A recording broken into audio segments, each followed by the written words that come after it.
এ দুনিয়ার মুসলমান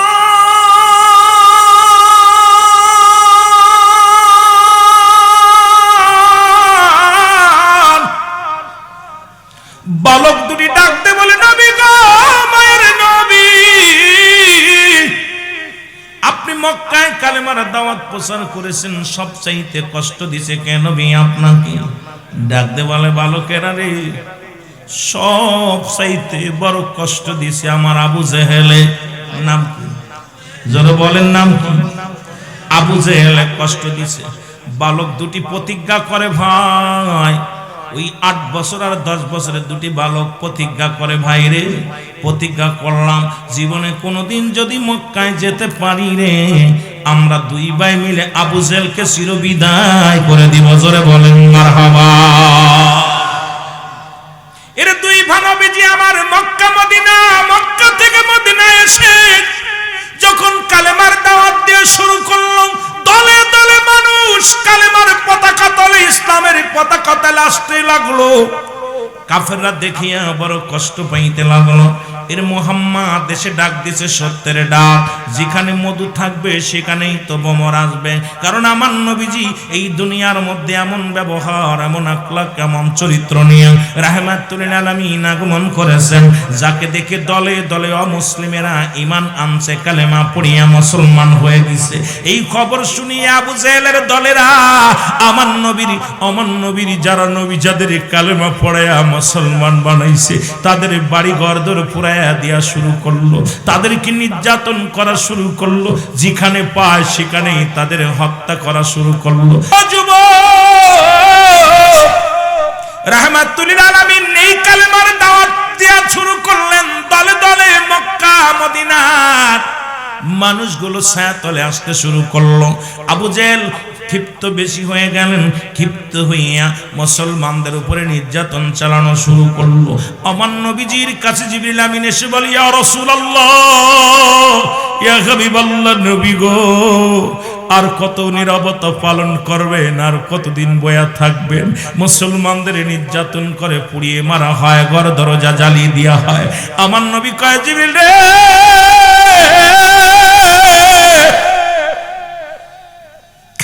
আইরে মক্কা মদিনার মুসলমানদেরকে হত্যা করা হয়, আমি নবী সইতে পারি না। আমার নবী চোখের পানি ছেড়ে কান্দার বলে, রব্বুল আলামিন, তুমি আমাকে শক্তি দাও, মুসলমানদের বিজয় দাও, মুসলমানদের শক্তি দাও, মুসলমানদের বিজয় দাও। নবীজি চোখের পানি ছেড়ে কান্দে। আল্লাহ কয়, জিবরিল রে, আমার নবীরে জানায় আর বসে থাকার সময় নাই, বসে থাকার সময় নাই, কারণ বাতিলের বিরুদ্ধে সংগ্রাম করতে হবে, আর বসে থাকার সময় নাই। জোরে জোরে বলেন মারহাবা। জিবরিল আমিন আয়া কয়, ইয়া রাসূলুল্লাহ, ইয়া হাবিবাল্লাহ, আপনি দোয়া করতেছেন, ওদিকে মুসলমানদের ধরে ধরে শিরচ্ছেদ করা হচ্ছে, মুসলমানদের বাড়ি ঘর পুড়িয়ে দেওয়া হচ্ছে, মুসলমানদেরকে হত্যা করতেছে। ইয়া রাসূলুল্লাহ, ইয়া হাবিবাল্লাহ, আপনি বাতিলের বিরুদ্ধে জিহাদ ঘোষণা করেন। জোরে বলেন না মারহাবা। আর একটু জোরে।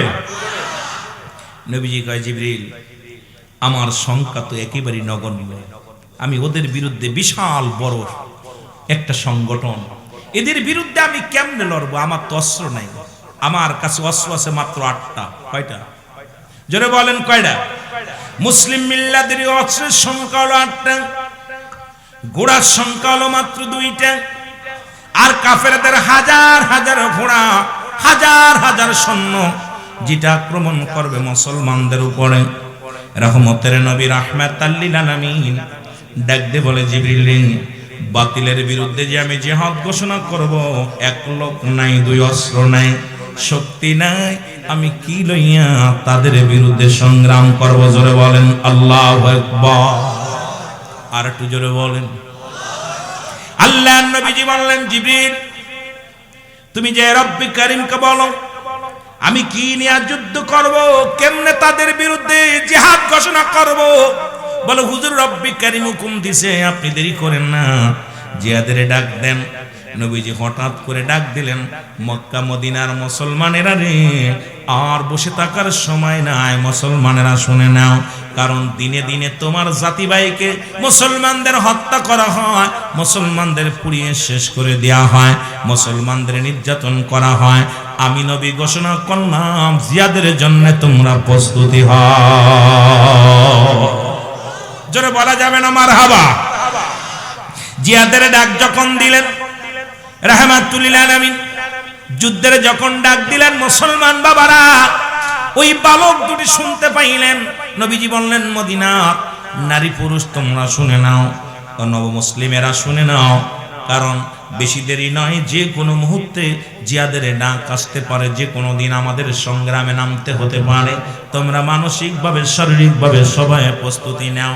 এই খবর যখন মদিনার অলিগলির মধ্যে পড়ে গেল, ওই বালক দুটি এক দড়ি চলে গেছেন মার কাছে। ডাকতে বলে মা, ও যুবকেরা শোনো, ডাকতে বলে মা, মা গো, ও মা।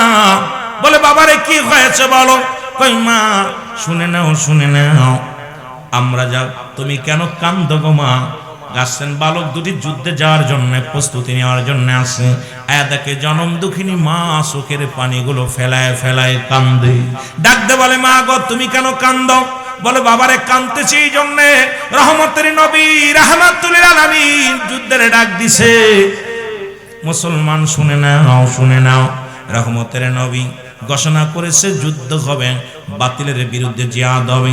কিন্তু কি করব, আজকে কাঁদতেছি, আজকে দুনিয়ার মধ্যে তোমার আব্বাজান বেঁচে নাই। যদি আজকে দুনিয়ার মধ্যে তোমার আব্বাজান বেঁচে থাকতো, ওই যুদ্ধের ময়দানে যে শাহাদতের পেয়ালা পান করত, আর আমি কিয়ামতের ময়দানে যাই আল্লাহর দরবারে ডাকতে বলতাম রব্বি কারীম, আমি শহীদের বিবি, আমি শহীদের বিবি হতে পারলাম না। আমার মারা যারা পর্দার মধ্যে আসো সব খেয়াল করো, কেমন মা জননী ছিল, কেমন স্ত্রী ছিল, একটু ভাবিয়া ভাবিয়া দেখো রে মুসলমান। আল্লাহর নবীজির পাগল কেমন ছিল। বালক দুই ডাকতে বলে জনম দুঃখিনী মা,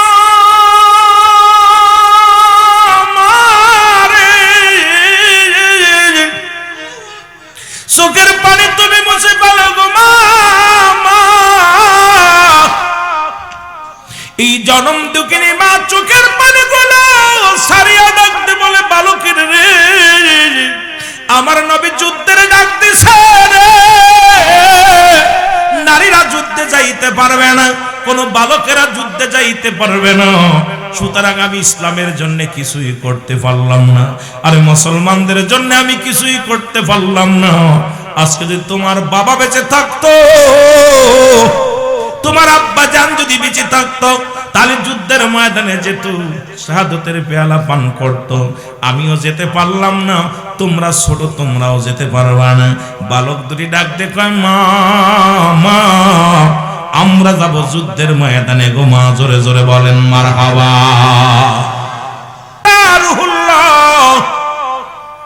যত নবী আছে সবাই একই দাওয়াত দিছে, আল্লাহ ছাড়া কোনো মাবুদ নাই, আল্লাহ ছাড়া কোনো ইলা নাই, আল্লাহ ছাড়া কোনো গতি নাই। ও যুবক শোনো, শোনো, আমি তার পয়গম্বর, আমি তার প্রেরিত রাসূল বা বান্দা।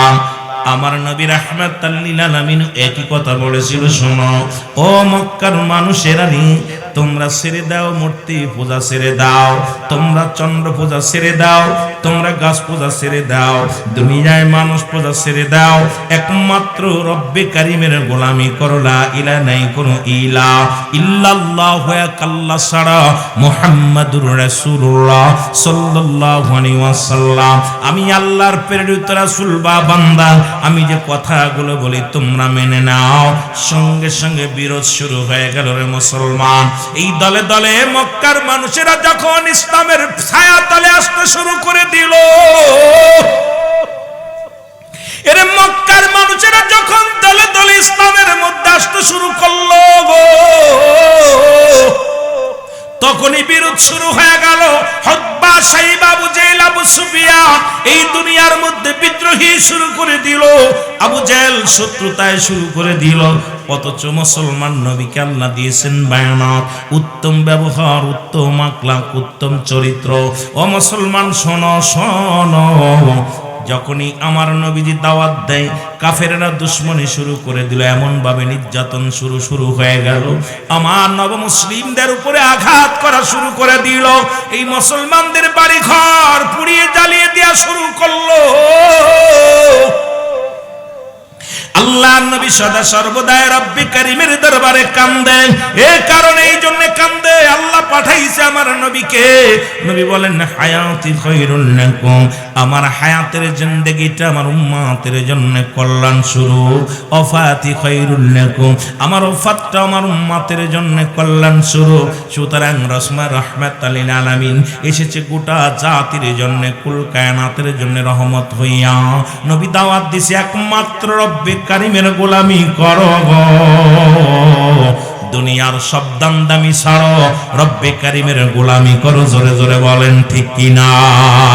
আর একটু জোরে জোরে চিল্লায় বলা যাবে না আল্লাহু আকবার। মদিনা যাইতে পারলাম, আওয়াজ দেন না বাবা, জোরে জোরে আওয়াজ হবে। মদিনা যাইতে পারলাম না, মদিনা মদিনা দেখ, আমি অসহায় তাই এত দূরে রই, আমি অসহায় তাই এত দূরে রই, শুধুই সালাম জানাই, বলো শুধুই সালাম জানাই। মদিনা যাইতে পার, মদিনা দেখ, এই দুনিয়ার মুসলমান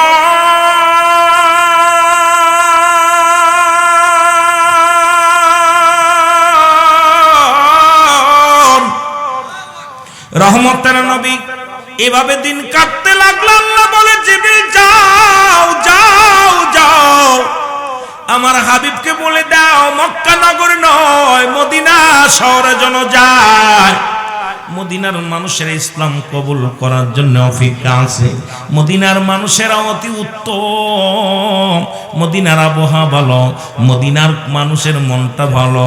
ওই মানুষগুলো পেতে বসে আছে রাসূলুল্লাহর কালেমা পড়ার জন্য, আল্লাহর দ্বীন কবুল করার জন্য।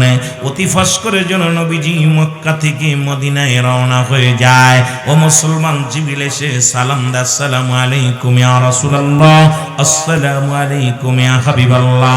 নবী গো, আমি আল্লাহ রাব্বুল আলামিন আমাকে পাঠাইলো গো,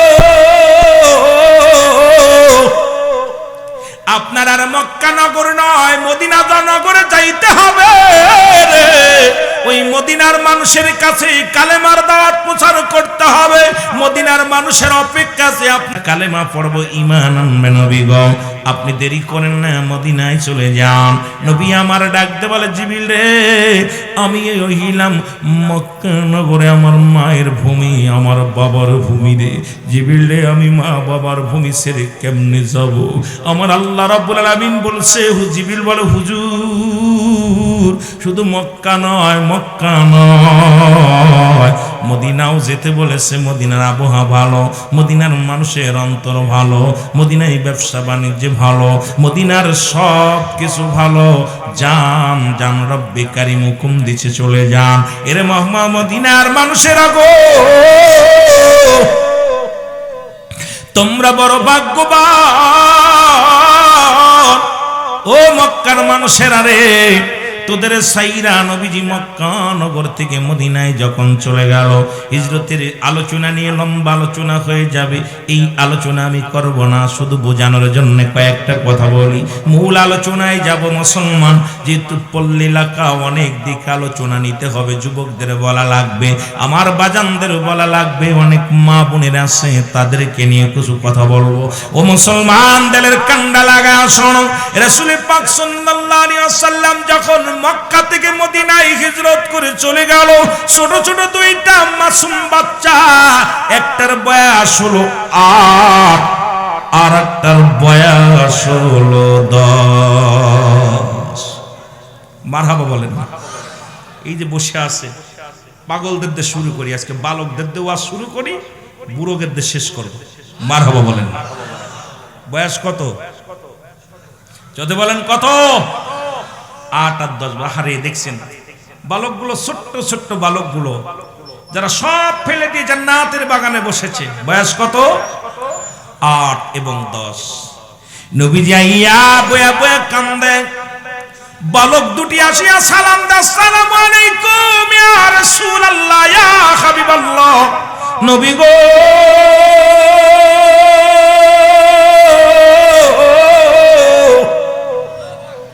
আপনার বাড়ি কই গো, আপনার বাড়ি কই?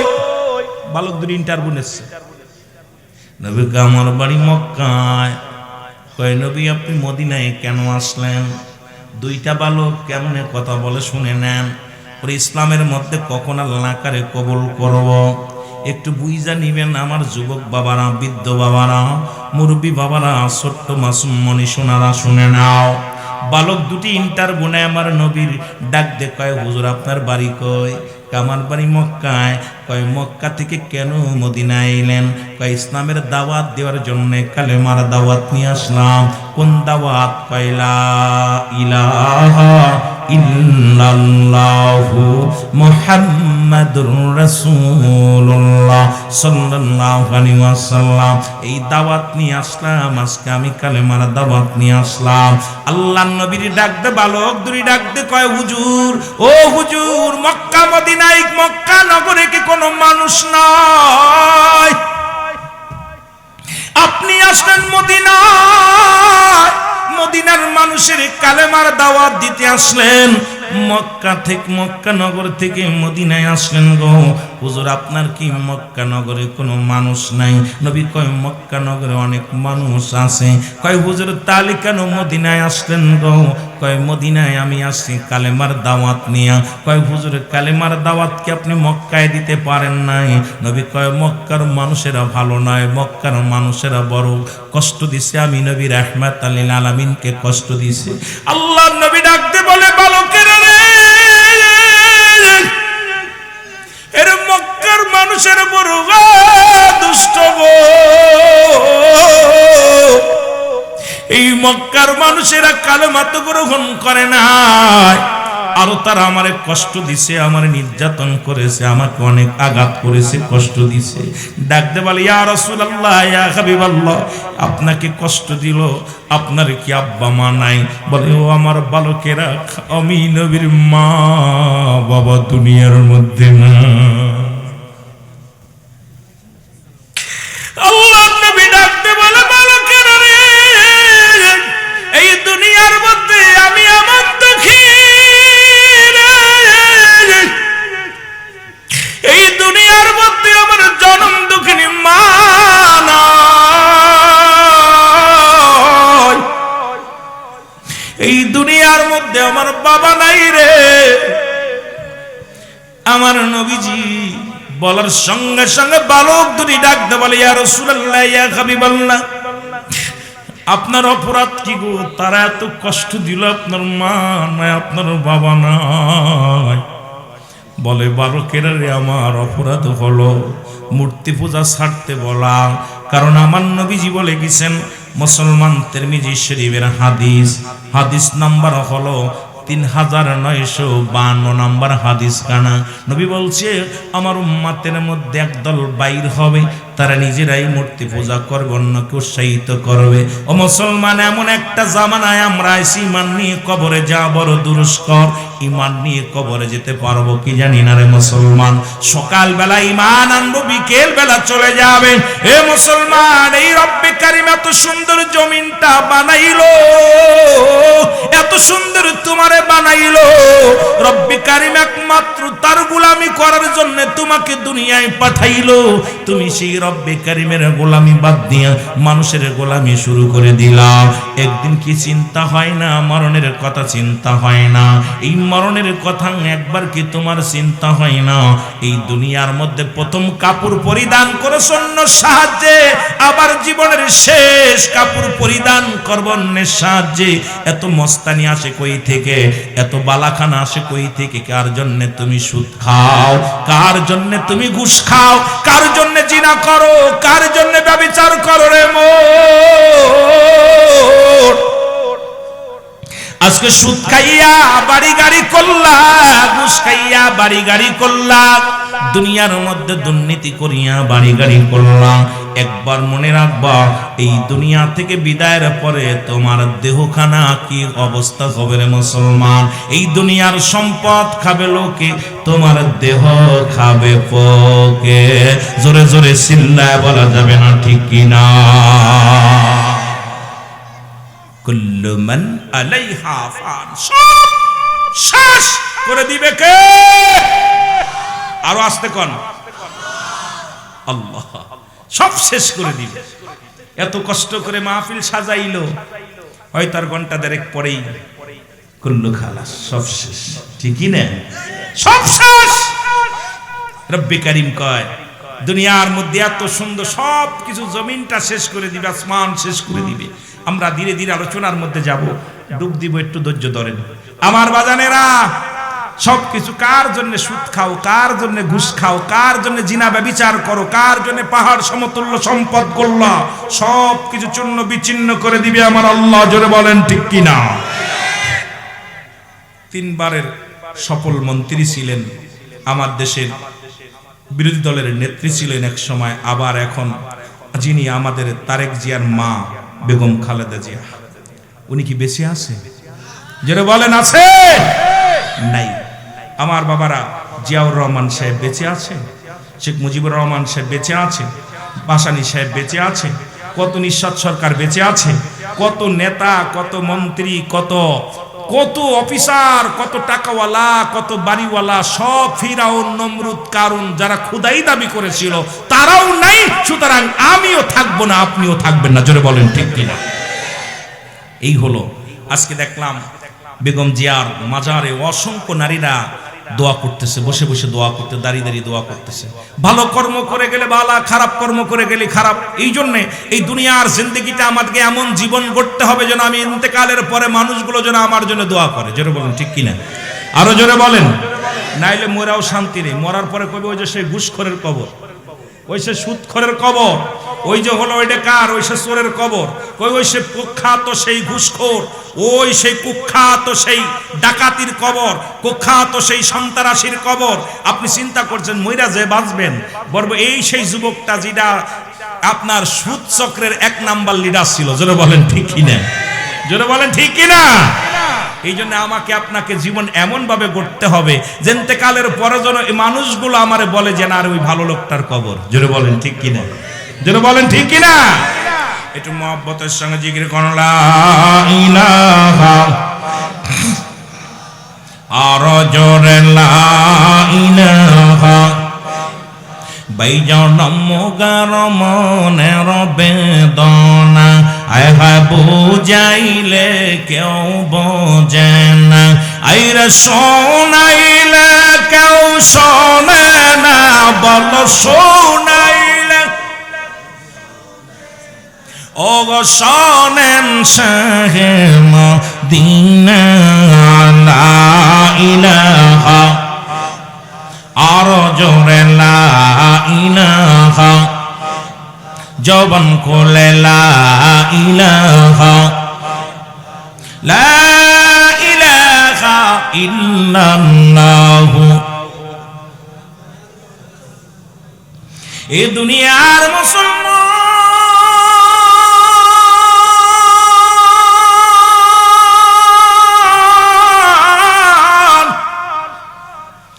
বালক দুটি ডাকতে বলে, নবী গো, মায়ের নবী,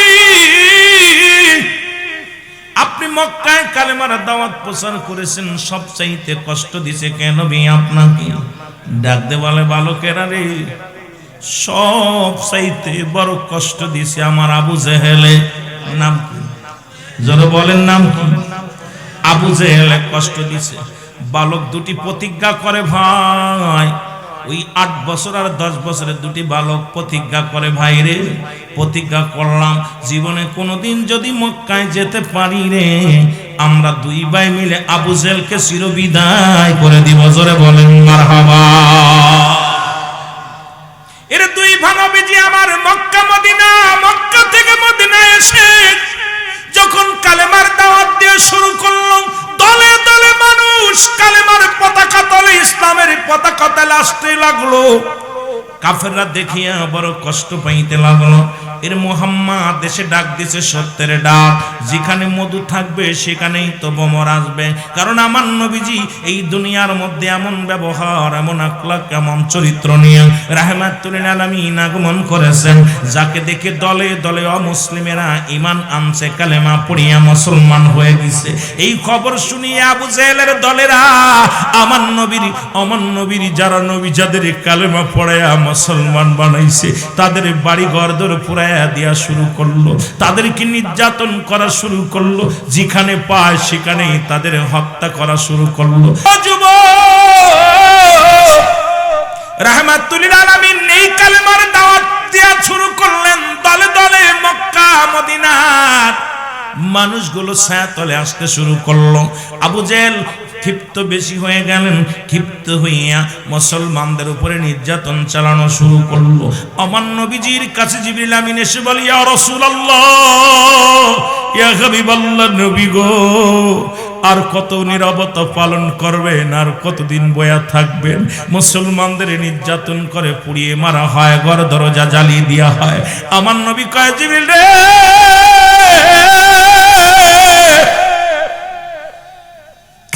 আইরে মক্কা মদিনার মুসলমানদেরকে হত্যা করা হয়, আমি নবী সইতে পারি না। আমার নবী চোখের পানি ছেড়ে কান্দার বলে, রব্বুল আলামিন, তুমি আমাকে শক্তি দাও, মুসলমানদের বিজয় দাও, মুসলমানদের শক্তি দাও, মুসলমানদের বিজয় দাও। নবীজি চোখের পানি ছেড়ে কান্দে। আল্লাহ কয়, জিবরিল রে, আমার নবীরে জানায় আর বসে থাকার সময় নাই, বসে থাকার সময় নাই, কারণ বাতিলের বিরুদ্ধে সংগ্রাম করতে হবে, আর বসে থাকার সময় নাই। জোরে জোরে বলেন মারহাবা। জিবরিল আমিন আয়া কয়, ইয়া রাসূলুল্লাহ, ইয়া হাবিবাল্লাহ, আপনি দোয়া করতেছেন, ওদিকে মুসলমানদের ধরে ধরে শিরচ্ছেদ করা হচ্ছে, মুসলমানদের বাড়ি ঘর পুড়িয়ে দেওয়া হচ্ছে, মুসলমানদেরকে হত্যা করতেছে। ইয়া রাসূলুল্লাহ, ইয়া হাবিবাল্লাহ, আপনি বাতিলের বিরুদ্ধে জিহাদ ঘোষণা করেন। জোরে বলেন না মারহাবা। আর একটু জোরে। নবীজি কয়, জিবরিল, আমার সংখ্যা তো একেবারেই নগণ্য, আমি ওদের বিরুদ্ধে বিশাল বড় একটা সংগঠন, এদের বিরুদ্ধে আমি কেমনে লড়বো? আমার তো অস্ত্র নাই, আমার কাছে অস্ত্র আছে মাত্র 8টা। কয়টা? জোরে বলেন কয়টা? মুসলিম মিল্লাদের অস্ত্রের সংখ্যা হলো 8টা, ঘোড়ার সংখ্যা হলো মাত্র 2টা, আর কাফেরদের হাজার হাজার ঘোড়া, হাজার হাজার সৈন্য, যেটা আক্রমণ করবে মুসলমানদের উপরে। রহমতের নবী রাহমাতাল লিল আলামিন ডাক দিয়ে বলে, জিবরিল, বাতিলের বিরুদ্ধে যে আমি জিহাদ ঘোষণা করব, 1 লোক নাই, 2 অস্ত্র নাই, শক্তি নাই, আমি কি লইয়া তাদের বিরুদ্ধে সংগ্রাম করব? জোরে বলেন আল্লাহু আকবার। আর একটু জোরে বলেন।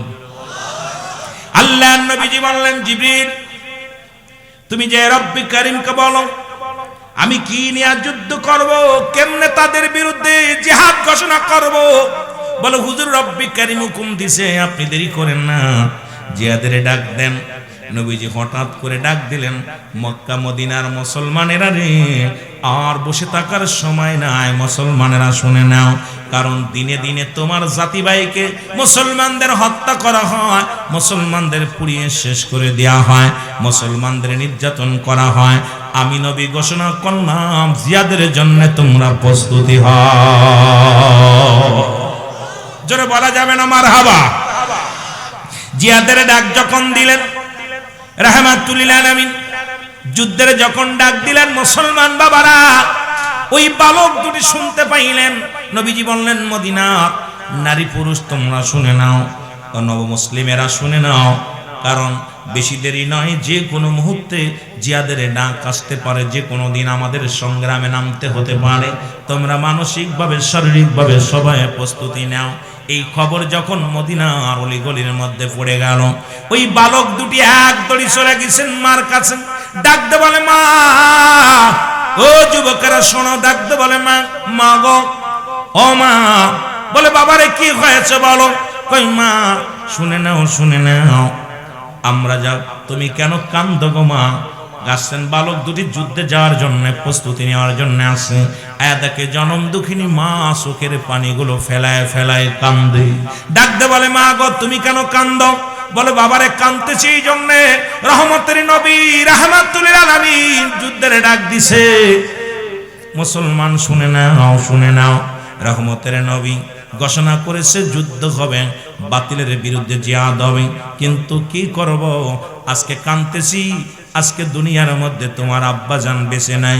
যদি আজকে দুনিয়ার মধ্যে তোমার আব্বাজান বেঁচে থাকতো, ওই যুদ্ধের ময়দানে যে শাহাদতের পেয়ালা পান করত, আর আমি কিয়ামতের ময়দানে যাই আল্লাহর দরবারে ডাকতে বলতাম, রব্বি কারীম, আমি শহীদের বিবি, আমি শহীদের বিবি হতে বললাম না। আমার মারা যারা পর্দার মধ্যে আসো সব খেয়াল করো, কেমন মা জননী ছিল, কেমন স্ত্রী ছিল, একটু ভাবিয়া ভাবিয়া দেখো রে মুসলমান। আল্লাহর নবীজির পাগল কেমন ছিল। বালক দুই ডাকতে বলে, জনম দুঃখিনী মা,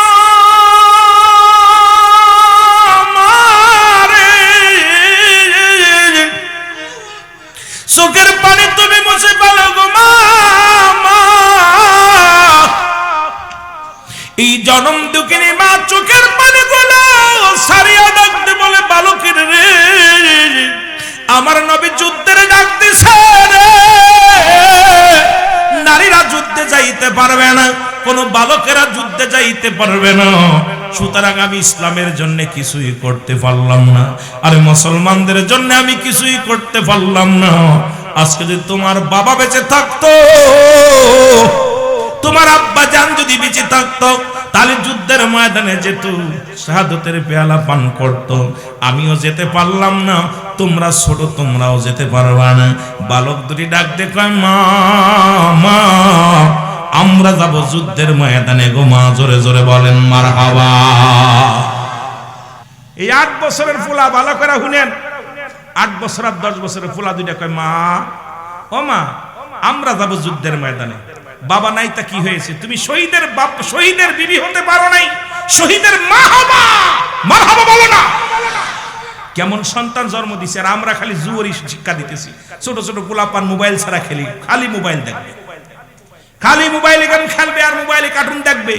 কিন্তু ওই আল্লাহর নবী দুই আসে 8 বছর 10 বছরের পোলা দুইটা চিৎকার মেরে বলে, মা ও মা শোনো, কি হয়েছে? আব্বা জান নাই, আমরা যাব যুদ্ধের ময়দানে, আমরা শাহাদাতের পেয়ালা পান করব। তুমি কিয়ামতের ময়দানে রব্বে কারীমের দরবারে বলবা, আমি শহীদের মা ছিলাম। জোরে বলেন না সুবহানাল্লাহ, আরো জোরে বলেন না মা। আরে কেমন সন্তান জন্ম দিছে, কেমন সন্তান জন্ম দিছে।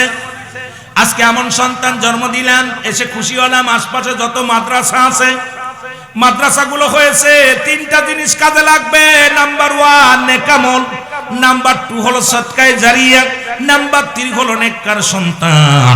আর নেককার সন্তান যদি জন্ম দিতে পারো, 14টা হক আছে বাবা মায়ের প্রতি, এই 14টা হক ওই নেককার সন্তান আদায় করতে পারবে। কিন্তু এই বদ সন্তান দুনিয়ার মধ্যে রেখে গেলা, হিরণশিখর, মদখোর, নারীখোর, গাঁজাখোর, এগুলো জীবনেও তোমার দ্বারা অভিশাপ ডেকে আনবে।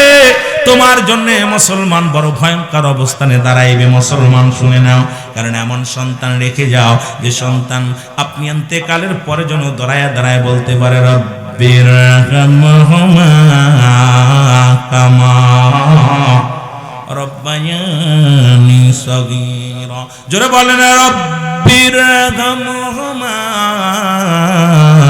কামা।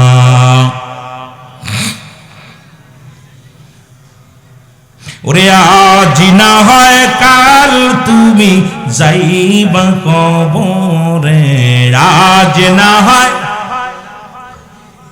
জোরে জোরে, যাইবা কবরে, যাবার বেলায় দেখবে চেয়ে গো তোমার ছবি রইল পড়ে। যাবার বেলায়, আরো জোরে বলেন, যাবার বেলায় দেখবে চেয়ে গো তোমার ছবি রইল পড়ে। যাবার, তোমার দাদাই গিছে বাবাই গিছে, তোমার দাদাই গিছে বাবাই গিছে, কেউ আসলো না ফিরে। তোমার তো যাইতে হবে রে ও ভাই অন্ধকার কবরে তোমার তো ও ভাই আজ না হয় কাল তুমি আজ না হয় কবরে যাবার বেলায় দেখবে চেয়ে গো তোমার ছবি রইল পড়ে যাবার বেলায় ও ঘর করলা বাড়ি করলা সবই যাইবা সেরে জায়গা করলা জমি করলা সবই যাইবা সেরে যেদিন আজরাইল ধরা দিবে রে ও ভাই অন্ধকার কবরে যেদিন আজরাইল ধরা দিবে রে বলো আজ না হয় কাল তুমি আজ না হয় যাবার বেলায় দেখবে চেয়ে গো তোমার ছবি রইল পড়ে যাওয়া এ দুনিয়ার মুসলমান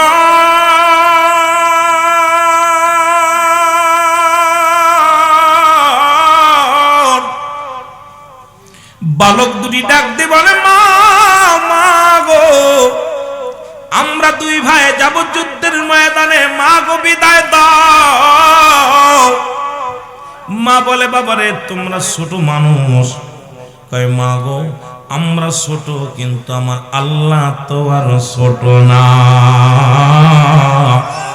মা গো বিদায় দাও আমরা যাব যুদ্ধের ময়দানে কালেমার জন্য ইসলামের জন্য জীবন কুরবানি করে দিব গো মা আর দেরি করো না দুই ভাইকে বুকের মধ্যে মা বুকের ভিতরে নিয়ে দুই ভাইয়ের মুসলমান মুখের মধ্যে দুইটা সুমা দিয়া কয় আমার কলিজার টুকরা রে আমি তোদেরকে বিদায় দিয়ে দিলাম ইসলামের জন্য তোদেরকে কুরবানি করে দিলাম যা যা আমি মা হইয়া দোয়া করে দিলাম যা যা ওই ইসলামের জন্য কালিমার জন্য হাসি মুখে জীবনটা দিয়া দিবি জোরে বলেন মারহাবা আর একটু জোরে আফগানে যখন যুদ্ধ শুরু হলো 500 কোরআনের পাখিদেরকে কোরআন শরীফ তারা হেফজখানার ছাত্রদেরকে ধরে এনে কোরআন শরীফ বুকের ভিতরে এইভাবে ধরে রাখছে বলে তোরা কোরআন ছেড়ে দে আর নালে জীবন দিয়া দে কোরআন পড়বি না জীবন দিবি পাখিগুলো কোরআনের পাখিগুলো ওইদিন বলেছিল চিৎকার মেরে আরে কোরআন যদি ছেড়ে দিই জাহান্নামে যাব জীবন দিয়া গেলে জান্নাতে যাব চালাও গুলি চলে বলো মারহাবা 500 পাখিকে সেদিন দুনিয়া থেকে বিদায় করে দিয়েছিল পাখিগুলোর বুকের ভিতর কোরআন ধরে ধরে বুকের ভিতর ধরে তারা চিৎকার মেরে ইয়া রব্বুল আলামিনের দরবারে নালিশ দিয়ে গেছে আল্লাহ আমরা চলে যাচ্ছি কারণ যুগে যুগে কোরআনের পাখিদের উপরে নির্যাতন চালানো হয়েছে কারণ তারা জানে যে কোরআনকে যদি শেষ করে দেওয়া যায় তাহলে এই সমাজকে একদম একদম একদম কি মূর্খ বানানো সহজ হয়ে যাবে কারণ দেখেন না আমাদের এখন বর্তমান বইয়ের মধ্যে যা শুরু হয়েছে সমগামী কেমনে করতে হয় বানর থেকে কেমনে মানুষ হয় কারণ এই যে আমাদের এখন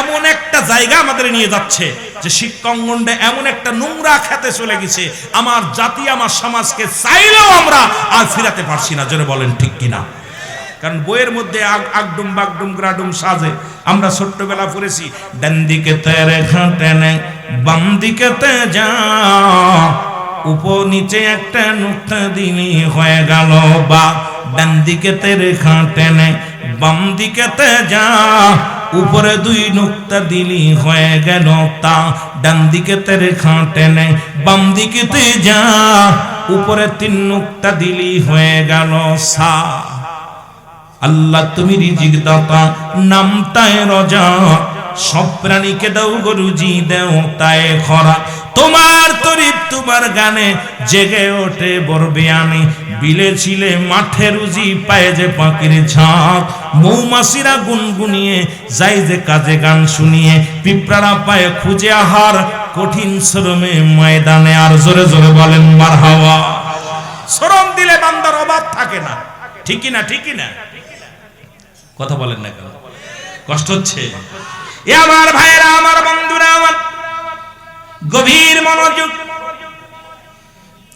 আজকে কেমনে এমন এমন কোম্পানি, এমন এমন এনজিও আসছে, কেমনে সুদ খাইলে গাছ থেকে কেমনে শাখা প্রশাখা, কেমনে ধনী হওয়া যায়, বছরেই কোটিপতি হওয়া যায়, যে সমস্ত পিলার নিয়ে আমার দেশের শিক্ষিত সমাজ আগাইতেছে।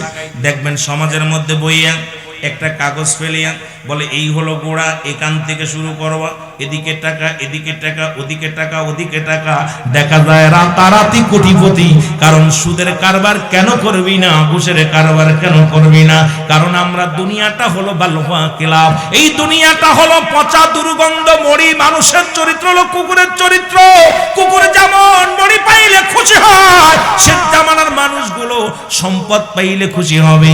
আমার দাদু ভাইয়েরা, ঠিক সেই ভয়ঙ্কর জামানার মধ্যে আমরা আগমন করেছি। জোরে বলেন ঠিক কি না?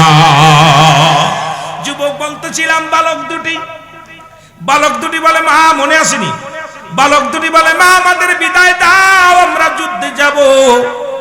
বালক দুটির মা তার বিদায় করে দিলেন। যা বাবা, বিদায় দিলাম, যা সত্য ইসলামের জন্য, কালেমার জন্য আমি তোকে কুরবানি করে দিলাম, যা।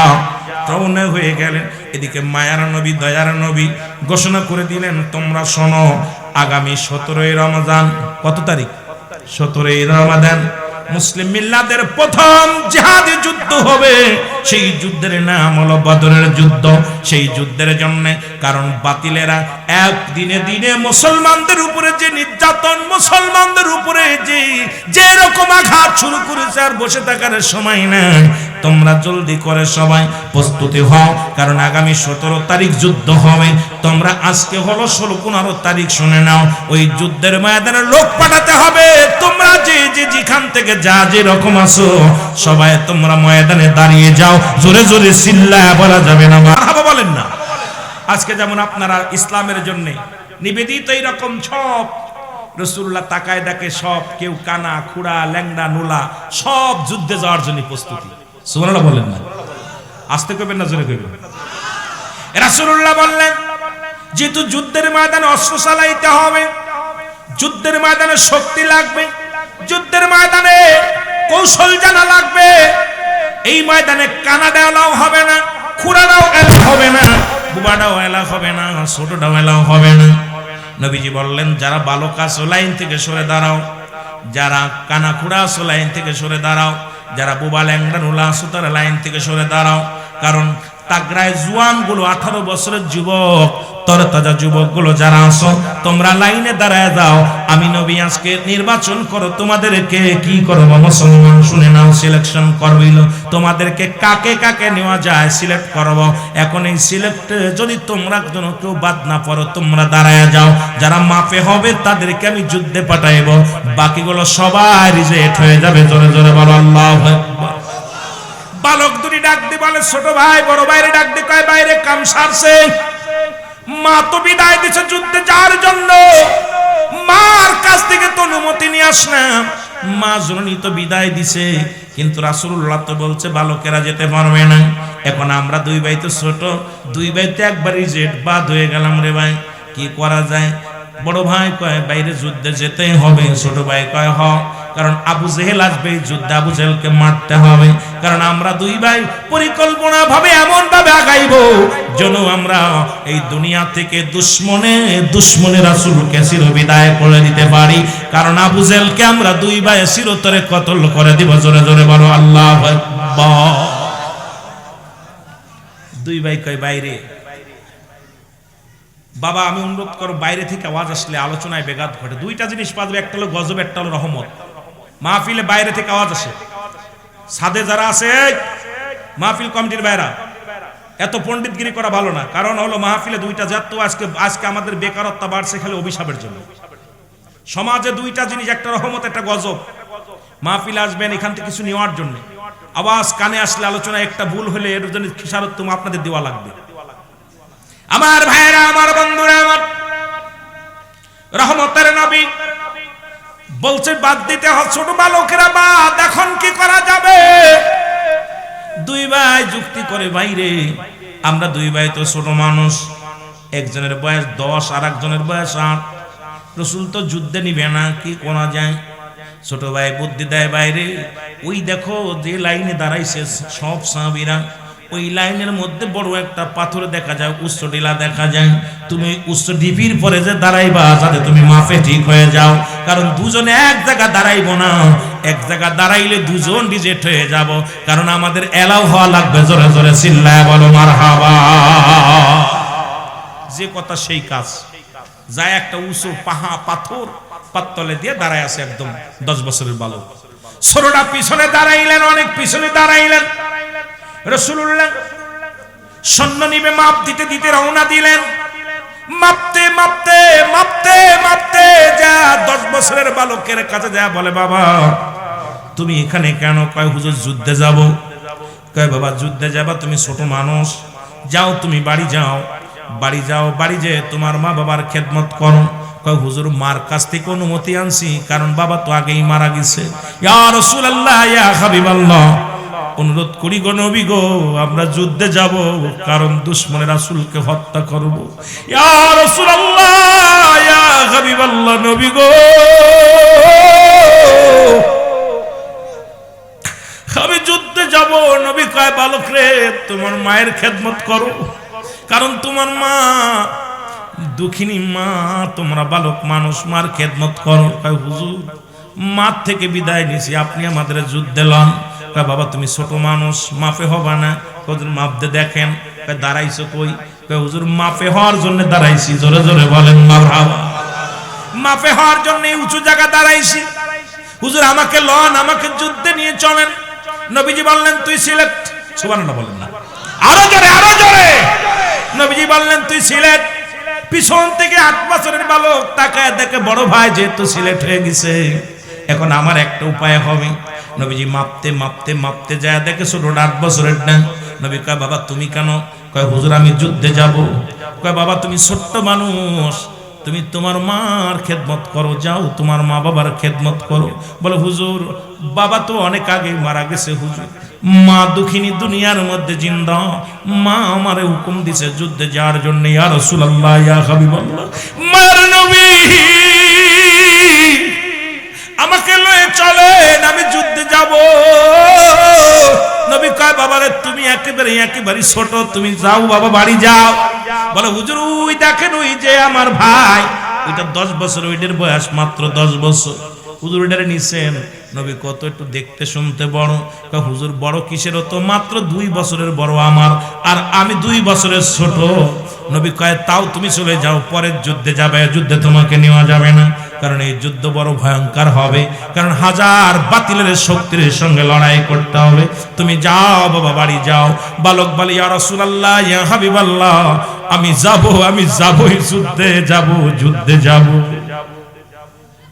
আমার নবীজি বলেন বালক রে, তুমি ছোট মানুষ, তোমার তো শক্তি নাই, যুদ্ধে শক্তি লাগে, কৌশল লাগে, অস্ত্র চালানোর ক্যাপাসিটি লাগে। বালক বলে ইয়া রাসূলুল্লাহ ইয়া হাবিবাল্লাহ, শক্তিতে যদি আমি পারি আমাকে কি নেবেন? নবীজি বলে কি বলতে চাও? বলো হুজুর আমার ভাই 2 বছরের বড়, ওই ভাইয়ের সঙ্গে আমাকে কুস্তি ধরার একটা সুযোগ করে দেন। আমি যদি কুস্তিতে যদি আমার ভাইকে পরাজয় করি, তাহলে কি আমাকে আপনি যুদ্ধের ময়দানে নেবেন? জোরে জোরে বলেন মারহাবা। আর একটু জোরে জোরে চিল্লায় বলা যাবে না মারহাবা?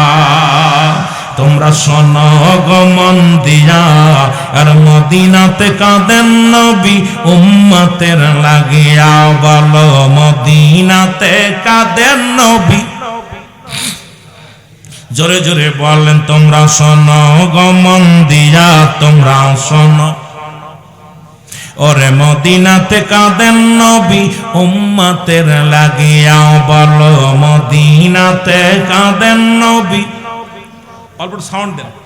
কত সাহাবীরা জান্নাত পেল নবীর পাগল হইয়া, কত সাহাবীরা, আরো জোরে বলেন না, কত সাহাবীরা জান্নাত পেল নবীর পাগল হইয়া। তোমরা শোনো গো মন দিয়া, তোমরা শোনো। এরে মদিনাতে কাঁদেন নবী উম্মতের লাগিয়া। বলো মদিনাতে কাঁদেন নবী। এরে হাফসি বেলাল নবী পেল কান্দিয়া কান্দিয়া। বলো হাফসি বেলাল নবী পেল, আরো জোরে এর হাফসি বেলাল নবী পেল কান্দিয়া কান্দিয়া তোমরা শোনো গো মন দিয়া তোমরা শোনো মদিনাতে কাঁদেন নবী উম্মতের লাগিয়া বলো মদিনাতে কাঁদেন নবী এ দুনিয়ার মুসলমান গভীর মনোযোগ নবীজি ডাকতে বলে বালক বালক রে যুদ্ধের ময়দানে আবেগ দিয়ে হবে না তুমি যাও যাও বালকটা বলি ইয়া রাসূলুল্লাহ ইয়া হাবিবাল্লাহ একটা সুযোগ আপনি আমারে দেন আমার ভাইয়ের সঙ্গে আমারে কুস্তি ধরায়া দেন কই দিলাম সুযোগ যাও বড় ভাইকে ডাক দে বলে ভাই রে দুই ভাই এক জায়গায় যখন হলো ভাই রে ভাই তুমি আমার চাইতে 2 বছরের বড় আমার চাইতে শক্তি তোমার গায়ে বেশি কৌশলও জানো বেশি তুমি যদি জোরে ধরো আমি পারবো না বাইরে আমি কিন্তু যুদ্ধের ময়দানে যাব আমাকে লয়ে যাবি রে ভাই আমাকে রেখে যাবি না দুই ভাই প্রতিজ্ঞা করেছি আবু জেলকে হত্যা করব দুই ভাই প্রতিজ্ঞা করেছি দুশমনে আবু জেলকে জীবন্তরে বিদায় করে দিব বাইরে মাঠ থেকে দুই ভাই বিদায় নিয়ে আসছি আমাকে রেখে যেও না বাইরে তুমি আমাকে আস্তে করে ধরবা আমি তোমাকে ফেলে দিব তুমি পরাজয় হয়ে যাবে আমি জয় হয়ে যাবে দুই ভাইকে মদিনাওয়ালার সঙ্গে আমরা যুদ্ধের ময়দানে যাব জোরে বলেন মারহাবা রাসূলুল্লাহ তাকায় তাকায় দেখে দুই বের আলাপ ছোট ভাই বড় ভাইরে কয় ভাই তুই যদি আমার জোরে ধরিস আমি কি পারবো না তুই আমার আস্তে ধরবি তোরে ধাক্কা দিয়ে ফেলে দিব তুমি বয়স 2 বছরের বড় শক্তিতেও বড় তুমি জোরে ধরলি তো আমি পারবো না তুমি কিন্তু আমার থুইয়া যাও না সুবহানাল্লাহ বলেন না ছোট ভাই দাবি করতে বড় ভাইয়ের কাছে কত যুক্তি আহারে দেখছেন নি ইসলামকে কত ভালোবাসছে তারা আর আমরা একটা রাত জাগতে পারি না একটা রাত জেগে আলোচনা শুনতে পারি না কষ্ট হয় নবীজি দূর থেকে খেলে হাসে দুইবার গল্প তো দেখতেছে চোখে চোখে ইশারায় কথা বলতে রাসূলুল্লাহ খেলে হাসতেছে খেলা দেখে ছোট ভাই বলবে ভাই খবরদার আস্তে ধরুন বড় ভাই আস্তে ধরছে ছোট ভাই ধাক্কা দিয়ে ফেলে দিয়ে বুকের পর বসে বলে ইয়া রাসূলুল্লাহ জোরে বলেন না মারহাবা নবীজি কয় তুই সিলেট সুবহানাল্লাহ বলেন না আরো জোরে দুই ভাই সিলেট হইছে দুই ভাই সবচেয়ে বদরের প্রান্তরে 313 জন সাহাবীর ভিতরে দুইজন বালক একজনের বয়স 10 একজনের বয়স 8 এই দুইটা বালকের মধ্যে ঠিক ছোট ছোট মানুষ দুইটা রাসূলুল্লাহ দুইটি ভাইয়ের দিকে তাকায়া নবীজি আফসোস করতেছে আল্লাহ হে পরওয়ারদিগার আলম একই তো হলো রমজান মাস এরপরে হলো বালক দুইটা যুদ্ধের ময়দানে যাবে আহা কত আবেগ নবীজিকে ভালোবাসে ইসলামকে কত ভালোবাসে জীবন দেওয়ার জন্য প্রস্তুতি ছোট মাসুম বাচ্চা দুইটা নবীজি গুইনা দেখে সাহাবীর সংখ্যা হলো 313 জন কয়জন জোরে বলেন কয়শো 313 অস্ত্র কয়টা জোরে বলেন কয়টা 8টা তরবারি কয়টা তরবারি এ মুসলমানেরা জোরে বলেন কয়টা আজকে এখানে বাতি জ্বলছে যুব সমাজ জান্নাতের বাগান সাজাইছে আজকে যে কমিটি যা আছে আগামী বছরে সেটা দ্বিগুণ কমিটিতে জোর দেবে কারণ আল্লাহর প্রতি এদের ঈমানই বল আরো বেড়ে যাবে জোরে বলেন ঠিক কি না দিনে দিনে প্রচারেই প্রসারিত বাড়ে জোরে বলেন ঠিক কি না আজকে আমার ভাইরা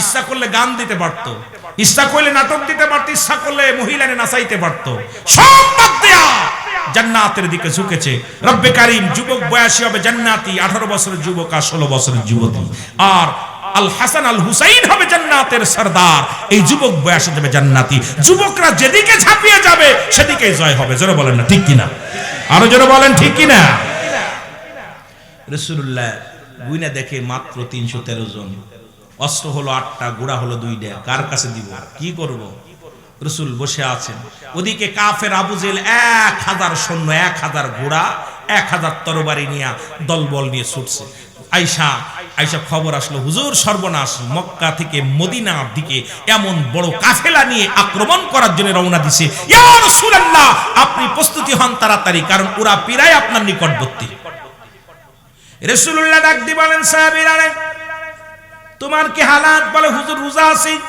খুব খেয়াল নবীজি আমি রোজা আছি বলে সাহাবীরে রোজা আছো তুমি কি খাইছো বলে ইয়া রাসূলুল্লাহ একটা খুরমা খেয়ে রোজা আছি বলে তুমি কি রোজা আছো? কয় জি হুজুর আমি রোজা আছি। হুজুর একটা খেজুর খেয়ে রোজা আছি। তুমি কি খেয়েছো? বলে ইয়া রাসূলুল্লাহ একটু পানি খেয়ে রোজা আছি। যাচ্ছে যুদ্ধের ময়দানে, সাহাবীরা সব রোজা অবস্থায়, কারণ রমজান মাসে ওই 17ই রমজানে যুদ্ধ শুরু হয়ে গেল, রমাদান মাস। আমার বাজানেরা, সাহাবীদের ইমানি কত শক্তি, ইমানি কত বল। খানার চিন্তা করে নাই, খোদার চিন্তা করেন নাই। রোজা থেকে আমার সাহাবীরা নবীজি দুই পাশে তাকায়া রাসূলুল্লাহ চোখের পানি ধরে রাখতে পারে না। নবীজি বলে রব্বি কারীম গো, আমার সাহাবীরা অধিকাংশই রোজা, আর এই রমজান মাসে সাহাবীরা রোজা রেখে যুদ্ধের ময়দানে যাবে। একটু ভালো খাইতে পারি না, একটু পানি খেয়ে রোজা আছে, একটা খুরমা খেয়ে রোজা আছে, একটা খেজুর খেয়ে রোজা আছে। রোজা ভাঙ্গে না, যুদ্ধের ময়দানে যাবে। আমার নবীজি কান্দার রব্বি কারীম, আজকে কাফেররা যদি আক্রমণ করে আমার এই 313 জন সাহাবীদের হত্যা করে, আল্লাহ আমি দিনের দাওয়াত দিব কাদেরকে আমি আল্লাহ তোমার দিনের দাওয়াত দিব, কালেমার দাওয়াত দিব। রব্বি কারীম, হাজার সৈন্যের সঙ্গে ওরা তো একবারই আমাদের উড়ায়া দিবে। রব্বি কারীম, আজকে এই সাহাবীদের মুখের দিকে তাকায়া রাসূলুল্লাহ চোখের পানি ধরে রাখতে পারে না, নবীজির চোখ দিয়া দর দর করে পানি পড়ে। এমন সময় জিবরিল আমিন এসে সালাম দা, আসসালামু আলাইকুম ইয়া রাসূলুল্লাহ, ইয়া হাবিবাল্লাহ, নবী গো আপনি কি প্রস্তুতি? নবীজি বলে জিবরিল আমি প্রস্তুতি। তবে নবী গো আপনি কেন, আপনার চোখে কেন পানি? বলে জিবরিল রে তুমি এখন কিসের জন্য আসছো? ওহী নিয়ে আসছো নি? বলে না হুজুর ওহী নিয়ে আসি নাই, আপনার কাছে আসি। কো নবী গো ওদিকে 1000 সৈন্য নিয়ে প্রায় নিকটবর্তী, বদর প্রান্তরে নিকটবর্তী, আপনি এখনো দাঁড়িয়ে আছেন। নবী কয় জিবরিল রে আমার বড্ড ভয় হয়, কারণ 313 জন সাহাবী যদি একবারে তাদেরকে শেষ করে দেয়, আমি দিনের দাওয়াত কারে দিব, কালেমার দাওয়াত আমি কারে দিব? আমি কাদের কাছে ইসলামের প্রচার করব, কাদের কাছে আমি কালেমার দাওয়াত নিয়ে যাব? নবীজি কান্দি রে। তারপর অধিকাংশ সাহাবীরা রোজা আছে, এই রোজা অবস্থায় যুদ্ধের ময়দানে যাবে। এবার সাহাবীরা যখন আমার নবীজি চোখের পানি ফেলছে, জিবরিল আমিন বলে ইয়া রাসূলুল্লাহ, ইয়া হাবিবাল্লাহ আপনি চিন্তা করেন না, কারণ রব্বে কারীম আমারে পাঠায়া দিয়েছে। নবীজি তাকায় দেখেন দুজন নয় 3000 ফেরেশতা দিয়া অস্ত্র সহকারে, যানবাহন সহকারে রাসূলুল্লাহ আপনার কাছে পাঠিয়ে দিয়েছে বদর প্রান্তরে। এই 3000 সৈন্যের কমান্ডার বানায়া আমি জিবরিলকে আপনার কাছে পাঠায়া দিয়েছে। জোরে বলেন মারহাবা, আর একটু জোরে বলেন আল্লাহু আকবার। ইয়া রাসূলুল্লাহ শুধু 3000 নয়, আপনি 313 জন তো শরিয়াতে, 313 জন শরিয়াতে। হাকিকতে নবী গো আমি 3000 নিয়ে প্রস্তুতি আছি, আরো 5000 গোডাউনে রাখছে প্রস্তুতি করে, শুধু আপনি হুকুম দিলে আসবে নবী গো। আরো 5000 সৈন্য সবাই তারা প্রস্তুতি আছে, আপনি ডাক দিলে বদর প্রান্তে চলে আসবেন। আপনি যুদ্ধের জন্য ঝাঁপিয়ে পড়েন, নারায়ে তাকবীর দিয়ে আল্লাহু আকবার বলে, আল্লাহু আকবার বলে ময়দানে নামেন। নবী অবশ্যই মুসলিম মিল্লাতের জয় হবে। ইয়া রাসূলুল্লাহ, ইয়া হাবিবাল্লাহ আর চিন্তার সময় নাই, বসে থাকার সময় নাই, প্রস্তুতি লয়ে রওনা হন। আল্লাহর নবী বলেন সাহাবীরা রে প্রস্তুতি নাও, রওনা হও। নবীজি আমার তাকবীর দিয়ে সাহাবীদেরকে রওনা দিলেন। যুদ্ধ শুরু হয়ে গেল, তুমুল আকারের যুদ্ধ। যুবক মারো কাটো মুসলমান শুনে নাও, মাত্র 313 জন সাহাবী, কিন্তু কাফেররা দেখলো হাজার হাজার মুসলিম সৈন্য, তারা প্রথমেই পরাজয় মেনে গেল মুসলমান। তবে যুদ্ধ যখন শুরু হয়ে গেল 70 জন বন্দী হলো, 70 জন কাফেরদের মৃত্যুবরণ করলো, আর মুসলমানদের মাত্র 14 জন শাহাদাতের পেয়ালা পান করলো। জোরে বলেন মারহাবা, আর একটু জোরে বলেন মারহাবা। যুদ্ধের তুমুল আকার রক্তক্ষয় যুদ্ধ শুরু হয়ে গেল, কিন্তু এই বালক দুটি ডাকতে বলে, বারোমার বালক দুটি জয় ঘোড়ার মধ্যে মুসলমান পায়ের নিচে পড়ে আছে, ছোট বালক দুটি 8 বছর আর 10 বছর। যা কয় ভাই রে আবু জেল কই রে, আবু জেহেল কই, চেনে না তো। খালি আবু জেহেলকে কি করবো, কই মারবো, কই মারবি, কারণ ছোট ভাই দুটি খালি দৌড়দৌড়ি করে যুদ্ধের ময়দানে। ভাই আবু জেহেল কই, আবু জেহেল, আবু জেহেল কি করবা, কই ওই দেখো আবু জেহেল, ওই যে ঘোড়ার, ওই মনে সাদা ঘোড়ার উপরে বসে আছে, ওই শীত কপালে ঘোড়ার উপরে আবু জেহেল বসে আছে, বড় নেতা। দুই ভাই তরবারি নিয়ে এক দড়ি চলে গেছেন। মুসলমান শুনে নাও, শুনে নাও, দুই ভাই যা দেখুন ঘোড়ার পাশে যায়, ঘোড়ার পায়ের নিচে পড়ে আছে ঘুড়ি। মুসলমান ছোট্ট মানুষ, ঘোড়ার হাঁটুর নিচে। আবু জেহেল তো মারা সম্ভব নয়, তরবারি দিয়া বারবার ছুঁইতেছিল, কিন্তু ধরা সম্ভব নয়। মুসলমান শুনে নাও, ছোট ভাই বড় ভাইরে ডাক দে, কয় বাইরে, এইভাবে আবু জেহেলকে মারা সম্ভব নয়। একটা কাজ করো, আমি পিছনে দাঁড়াইলাম তরবারি নিয়ে, তুমি সামনে থেকে ঘোড়ার পা কেটে দাও। যখন পা কেটে দিলে জমিনের মধ্যে পড়ে যাবে, আর পিছন থেকে আমি ছেড়ে দিব আবু জেহেলকে। জোরে জোরে বলেন মারহাবা। আর একটু জোরে জোরে চিল্লায়া বলা যাবে না মারহাবা? ছোট ভাই বড় ভাই প্রতিজ্ঞা করছে আবু জেহেলরে মারবো, ওরে তো মারতে হইব, কিন্তু তুমি আমি দুইজনই একজনের সোয়া পেতেছি না, কিন্তু বদমাইশটারে তো মারতে হইব। ইসলাম তারে শেষ করতে চায়, কালেমা দুলি সাত করতে চায়, ওকে চির বিদায় করে দিতে হবে, কিন্তু মারবো কেমনে? সোয়া তো ভাই না, তুমি এক কাজ করো, গোড়ার হাঁটু ঠ্যাং কেটে দাও। বড় ভাই গোড়ার ঠ্যাংয়ের মধ্যে দিছে কোপ মইরা, আবু জেহেল গোড়া গেছে পইরা, আর পিছন থেকে ছোট ভাই আইয়া আবু জেহেল ছাড়ছে।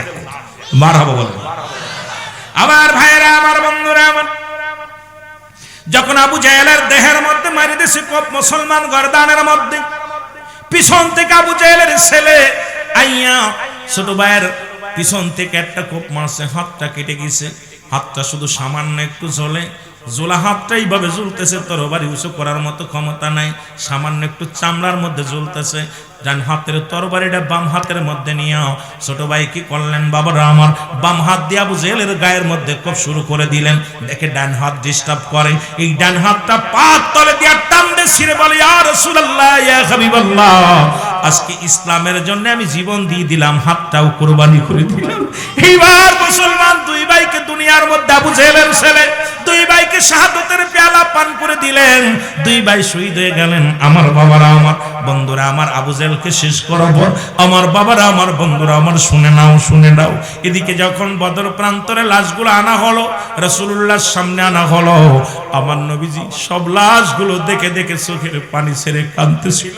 ওই মাসুম বাচ্চা দুটো রাসূলুল্লাহর সামনে যখন আনা হলো, আমার নবী চোখের পানি ছেড়ে ডাকতে বলে, বালকেরা রে,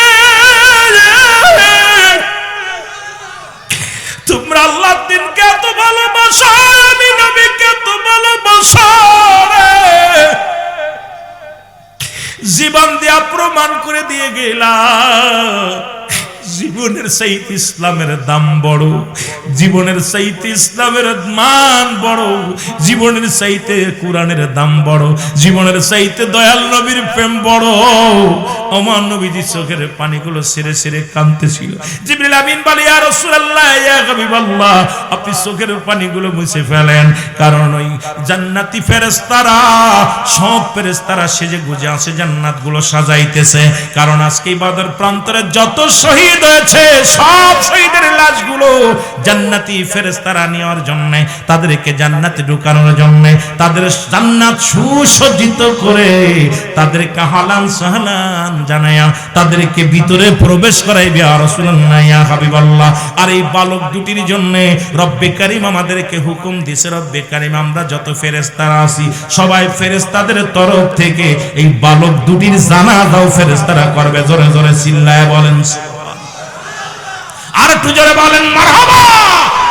সুতরাং বালকেরা ইসলামের জন্য কি করেছে? 8 বছরের 10 বছরের যুবকেরা, ঠিক এই যুবকেরা, আমার বাবারা শোনে না, কথাগুলো বললে অনেক কথা চলে আসে, কথাগুলো বলতে গেলে অনেক কষ্ট হয় না মুসলমান।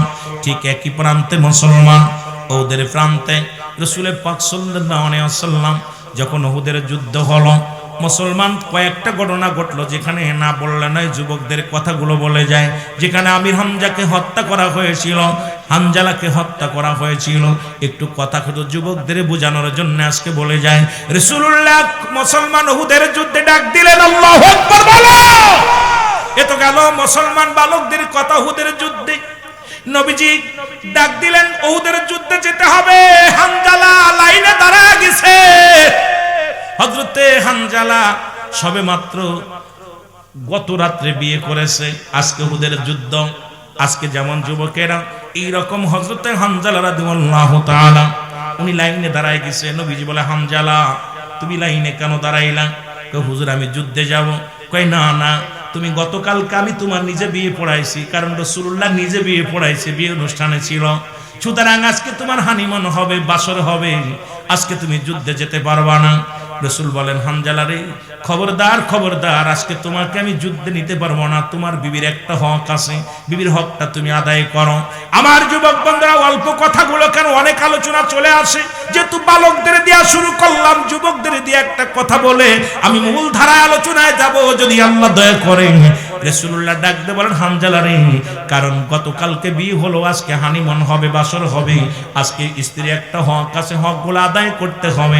সুতরাং তুমি যুদ্ধে যাবে না, তুমি যুদ্ধ না যায় তুমি বিবির সঙ্গে বাসর করো। জোরে জোরে চিল্লায় বলো মারহাবা। রাসূলুল্লাহ নিজে বিয়া দিছে সাহাবীরে, আবার নবীজি নিজে বলছেন, হানজালা খবরদার, তোমাকে যুদ্ধে যাওয়া লাগবে না, তুমি যাও, তুমি একটা কাজ করো, তুমি তোমার বিবির সঙ্গে যাও, বাসরে লিপ্ত হও, তুমি যাও, তুমি হানিমুনে চলে যাও। এদিকে যুদ্ধ শুরু হয়ে গেল। মুসলমান শুনে নাও, ওই জামানার মানুষগুলো চুঙ্গ ব্যবহার করতে, এরকম মাইক ছিল না, টিনের চুঙ্গগুলো দিয়া দিয়া হ্যালো অ্যালাউন্স করতো। কে যেন ডাকতে বলে, আরে ও মক্কা মদিনার শহরের মানুষেরা রে, আমার নবী আর নাই রে, নবী আর নাই, নবী আর নাই। নবী শাহাদাতের পেয়ালা পান করেছে, রাসূলুল্লাহ শাহাদাতের পেয়ালা পান করেছে।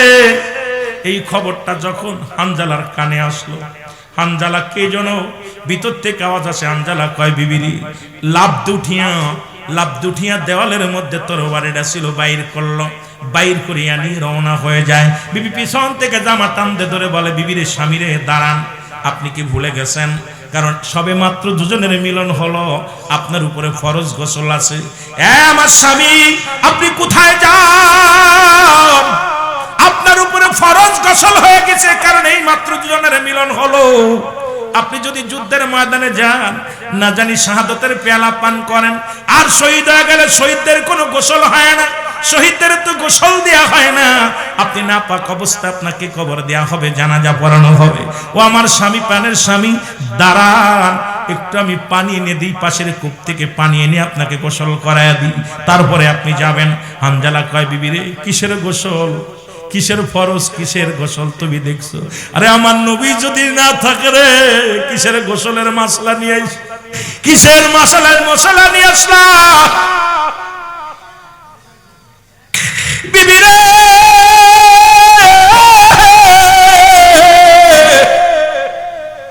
যদি আমার নবী শাহাদাতের পেয়ালা পান করে রে, আমি হানজালা বেঁচে থেকে কি লাভ? আমারে তুমি আর পিছন থেকে ঠেকাও না। সঙ্গে সঙ্গে বিবিরা মুসলমান হানজালা রওনা দিল। আমার বাবারা আমার, এইবার যায়া শাহাদাতের পেয়ালা পান করলো হানজালা রাদিয়াল্লাহু তাআলা। উনি শাহাদাতের পেয়ালা পান করলেন। নবীজি ওই যুদ্ধে, মুসলমান উহুদের যুদ্ধে, মুসলমান শুনে নাও, অনেক ক্ষত বিক্ষত হয়েছিল, রাসূলুল্লাহর মাথা পর্যন্ত ফেটে গেল, নবীজির মাথা দিয়ে রক্ত ঝরতেছিলেন, বেহুশ হয়ে জমিনের মধ্যে পড়ে গেলেন। ওই যুদ্ধে রাসূলের চাচা আমির হামজাকে ক্ষত বিক্ষত করা হলো। আমির হামজার ওই যুদ্ধে নাকটা কেটে দেওয়া হয়েছিল, আমির হামজার কান দুটি কেটে দেওয়া হয়েছিল, আমির হামজার চোখ দুটি তুলে নেওয়া হয়েছিল, আমির হামজার হাত কেটে নেওয়া হয়েছিল, আমির হামজার বুক ফেড়ে কলিজাটা পর্যন্ত বাইর করে নিয়েছিল। মুসলমান শুনে নাও, রাসূলুল্লাহ ওদিন এত কেঁদেছে, জীবনে এত কান্না কোনোদিন করেন নাই। ওদিন যখন ওই আমিরে হামজার লাশ মুবারক রাসূলুল্লাহর সামনে আনা হলো, ওদিন চাচাকে হারায়া রাসূল এমন ভাবে কেঁদেছে, আল্লাহ আল্লাহ, মানুষ এমন নিষ্ঠুর হয়, মানুষ এমন পাষাণ্ড হয় যে আমার চাচাকে ক্ষত করে ফেলেছে। জোরে বলো আল্লাহু আকবার। হযরত হানজালা রাদিয়াল্লাহু তাআলা শাহাদাতের পেয়ালা পান করল। মুসলমান শুনে নাও, উহুদের যুদ্ধে মোট 70 জন শহীদ হলো। কয়জন? জোরে বলেন কয়জন? আমি যুবকদের জন্য বলতেছি, কথাটা আবার বলবে, হুজুর আপনি ওদের বললেন আমাদেরও বললেন না। দুইটা যুদ্ধের বিষয় নিয়ে বালকদেরও বললাম, আপনাদেরও বলে যাই। রাসূলুল্লাহ ডাক দিলেন, তোমরা সাহাবীদের লাশগুলো নিয়ে আসো। কিন্তু 69টা লাশ পাওয়া গেল, একটা লাশ খুঁজে পাওয়া যায় না। সাহাবীরা আশ্চর্য হয়ে গেলেন, বলে ইয়া রাসূলুল্লাহ, ইয়া হাবিবাল্লাহ, মুসলমানরা তো শহীদ হয়েছে 70 জন, অথচ লাশ গণনা করে পাইতেছি আমরা 69 জন। 70 জন তো একজনের লাশ কোথায় গেল? আমার নবীজি চারিদিকে বলেন, সাহাবীরা খোঁজো, না জানি কাফেররা নিয়ে গায়েব করে দিছে লাশটা। তোমরা যাও, তাড়াতাড়ি যাও, দেরি করো না, তাড়াতাড়ি যাও। সবাই দৌড়ে আসলেন, এসে বলে আমার নবী কয় কাল লাশটা? সবাই বলে হুজুর হানজালার লাশ। নবী কয় কি বলো? হানজালার তো গতকালকে বিয়ে হয়েছে, আজকে তো বাসরের জন্য আমি হানজালার আসতে বারণ করেছিল। বলে ইয়া রাসূলুল্লাহ, ইয়া হাবিবাল্লাহ, হানজালা ওদের প্রান্তরে জীবনটা কুরবানি করে দিছে। আমার নবীজি মুসলমান তাকায় দেখলেন কোথাও হানজালার লাশটা দেখা যায় না। হঠাৎ রাসূলুল্লাহ উপরের দিকে তাকাইলেন, তাকায় দেখেন 7 তলা জমিনগুলো খোলা। প্রথম আসমান, দ্বিতীয় আসমান, তৃতীয় আসমান, চতুর্থ আসমান, পঞ্চম, ষষ্ঠ, সপ্তম, সব আসমানের দরজাগুলো খোলা। অসংখ্য ফেরেশতারা হানজালারে গোসল করায়া, মুসলমান কাউসারের পানি দিয়ে হানজালাকে গোসল করায়া, মুসলমান শুনে নাও, কাতারে কাতারে দাঁড়ায়া আসমানি ফেরেশতারা হানজালার জানাজা আদায় করতেছে। জোরে বলেন না সুবহানাল্লাহ, আর একটু জোরে বলেন আল্লাহু আকবার। রাসূল আকরাম সাল্লাল্লাহু আলাইহি ওয়াসাল্লাম মিসকে একটা হাসি দিলেন। এত কষ্টের পরেও নবীজি যখন হাসলেন, সাহাবীরা বলে হুজুর আপনি সাহাবীদের জন্য এত কান্নাকাটি করলেন, এত চোখের পানি ফেললেন, ইয়া রাসূলুল্লাহ, ইয়া হাবিবাল্লাহ, এখন আপনার মুখে কেন হাসি? আমার নবী কয় তাকায় দেখো। এবার সাহাবীরা তাকায় রয়েছেন, দেখে একটু পরেই মুসলমান শুনে নাও, আমির হামজার লাশের পাশে হানজালার লাশ মোবারক আনিয়া ফেরেশতারা শুয়ায় রেখেছে। জোরে বলেন মারহাবা। আমার নবী বলে এবার লাশগুলো গণনা করো, গণনা করো। গুনতে গুনতে দেখে 70টা লাশ। বলি ইয়া রাসূলুল্লাহ, ইয়া হাবিবাল্লাহ, আমরা হানজালার লাশ পাইতেছিলাম, এখন দেখি পাইনি, এখন দেখি আমির হামজার কাছে, আপনার চাচা আমির হযরত আমির হামজার পাশেই লাশটা শোয়ানো রয়েছে। নবী বললেন তোমরা কাজ করো, জানাজা শুরু করে দাও। মুসলমান রাসূলুল্লাহ 70 বার জানাজা পড়েছে, আর 70 বারই মুসলমান শুনে নাও, শুনে নাও, হযরতে আমির হামজা 70 বার জানাজা পড়া হয়েছে। একটা লাশের সঙ্গে একটা লাশ দিয়া, একটা লাশের সঙ্গে একটা লাশ দিয়া, যতদিক লাশের সঙ্গে পাশে শোয়া মুসলমান আমির হামজার জানাজা পড়েছে আমার নবীজি। কারণ আমার নবী তাকায়া দেখে আমির হামজার নাকটা পর্যন্ত কালেমার জন্য হারায় ফেলেছে, ইসলামের জন্য কান হারাইছে, ইসলামের জন্য জিহ্বা হারাইছে, ইসলামের জন্য চোখ দুটি হারিয়েছে, ইসলামের জন্য কলিজাটা হারাইছে, ইসলামের জন্য হাত পা হারাইছে। এই দুনিয়ার মধ্যে এমন পাগল কয়জন আছে রে মুসলমান, আজকে যারা আপনার ইসলামের জন্য কালেমার জন্য নিজের টাকা পয়সা খরচ করেছেন এবং জান্নাতের বাগানে ছুটে আসছেন, আপনাদের ঋণ কোনোদিন শোধ হবে না। জোরে বলেন মারহাবা। রাসূলুল্লাহ মোট 70 বার জানাজা করছে, এর মধ্যে 70 বারই এক একটা সাহাবীর জানাজা যখন আদায় করেছে আমির হামজার লাশটা সেখানে নিয়ে বসায় শুয়াইছে। রাসূলুল্লাহ এত কষ্ট পাইছে, কারণ আমির হামজা যখন রাসূলের সাহাবীদের মধ্যে মাত্র 9 জনের মধ্যে ইসলাম ধর্ম কবুল করেছিল মাত্র 2 জন, একজনের নাম আমির হামজা আর একজনের নাম আব্বাস, বাকি তো সবাই দুশমনি করেছিল। রাসূলুল্লাহ চোখের পানিগুলো রাখতে পারেন, আল্লাহ আমার চাচাকে কি করছে, চাচার চোখ দুইটা পর্যন্ত নাই, নাক কান কেটে দিছে। এইরকম নির্যাতন পৃথিবীর মধ্যে শহীদের সঙ্গে করে আমার নবী সইতে পারে নাই। এমন সময় এক মহিলা, পর্দাশীলতা এক নারী, পর্দা করে এসে সালাম দিলেন, আসসালামু আলাইকুম ইয়া রাসূলুল্লাহ, ইয়া হাবিবাল্লাহ। নবীজি বলে সাহাবীরা রে, ওই মহিলাকে? বলে ইয়া রাসূলুল্লাহ, ইয়া হাবিবাল্লাহ, ওই মহিলা হলো হযরত হানজালা রাদিয়াল্লাহু তাআলার বিবি। আমার নবী বলেন উনাকে বলো উনার স্বামীর জানাজা পড়া হবে, উনার স্বামীকে বিদায় করে দেয়া হবে। ওদের যুদ্ধে শাহাদাতের পেয়ালা পান করেছে, মেয়েটা ডাকতে বলে, ও আমার নবীর সাহাবীরা শোনো, আমার রাসূলের সঙ্গে একটু গোপনে কথা বলার সুযোগ করে দাও, কারণ আমি আমার নবীর সঙ্গে কিছু কথা বলতে চাই, তোমাদের সবার সামনে বলা যাবে না। আমার নবীকে যে বললেন, ইয়া রাসূলুল্লাহ, ইয়া হাবিবাল্লাহ, হযরত হানজালার বিবি আপনার সঙ্গে দুইটা কথা বলতে চায়। নবীজি বলে, ডাকো তাকে, আমাকে একটা পাথরের উপরে বসাও। নবীজিকে একটা পাথরের উপরে বসাইলেন, একটা চাদর টানা দিলেন, পর্দার বিধান করে দিলেন মুসলমান। এবার পর্দার ভিতরে যাইয়া নবীজি পাশে দাঁড়ায় বসে রইলেন।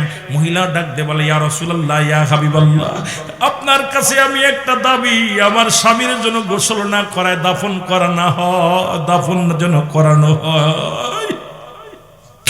ইয়া রাসূলুল্লাহ, ইয়া হাবিবাল্লাহ, কারণ আমার স্বামীর উপরে গোসল ফরজ।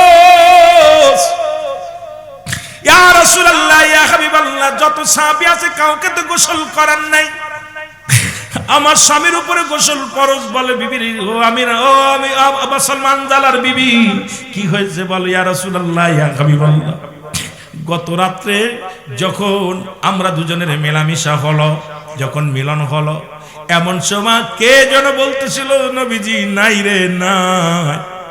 তখন আমার স্বামী এক লাফ দিয়ে ঘর থেকে বাইর হয়ে গেল। ইয়া রাসূলুল্লাহ, তখন আমার স্বামীকে ফরজ গোসলের জন্য অনেক চেষ্টা করেছিলাম, আমি পানি এনে বলছিলাম, আমি পানি এনে দিই, গোসলটা করে যান। আমার স্বামী বলেছিল, আরে আমার রাসূল যদি না থাকে রে, আমি কিসের গোসল, কি করে গোসল করব। ইয়া রাসূলুল্লাহ, আমার স্বামী, আমরা স্বামী স্ত্রী দুজন মিলন হয়েছিল, উনি তো শাহাদাতের পেয়ালা পান করেছে, উনার উপরে ফরজ গোসল ফরজ হয়ে রয়েছে। ইয়া রাসূলুল্লাহ, উনাকে যেন গোসল করানো হয়। আমার নবী চোখের পানি ছেড়ে বলে, হানজালার বিবি রে, তুমি যাও যাও, তুমি দেখো তোমার বিবির স্বামীর মুখের দিকে চাও, স্বামীরকে দেখো যায়। যখন কাপনের কাপড়গুলো খোলা হলো, স্বামীর মাথা বেয়ে বেয়ে পানি চোয়া চোয়া পড়তেছে। ডাকতে বলে, ইয়া রাসূলুল্লাহ, ইয়া হাবিবাল্লাহ, আমি দেখেছি আমার স্বামীর মাথা দিয়া, মাথার চুল দিয়া টপ টপ করে কেবলমাত্র পানি এখন প্রবাহিত হচ্ছে।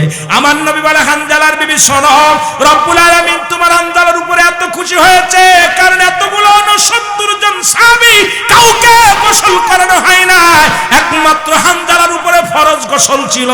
এটা রব্বে কারীম তার ফেরেশতা দিয়া করাইয়া, ফেরেশতা দিয়া জানাজা পড়াইয়া আমি রব্বে কারীমের দর আমি রাসূলের কদমের মধ্যে হাজির করে দিয়েছে। ও বিবি, হানজালার বিবি রে, কারণ এই দুনিয়ার মধ্যে তুমি বড় ধন্য, তুমি বড় ধন্য রে বিবি, কারণ তোমার স্বামী এই দুনিয়া থেকে শাহাদাতের পেয়ালা পান করে চলে গেছে।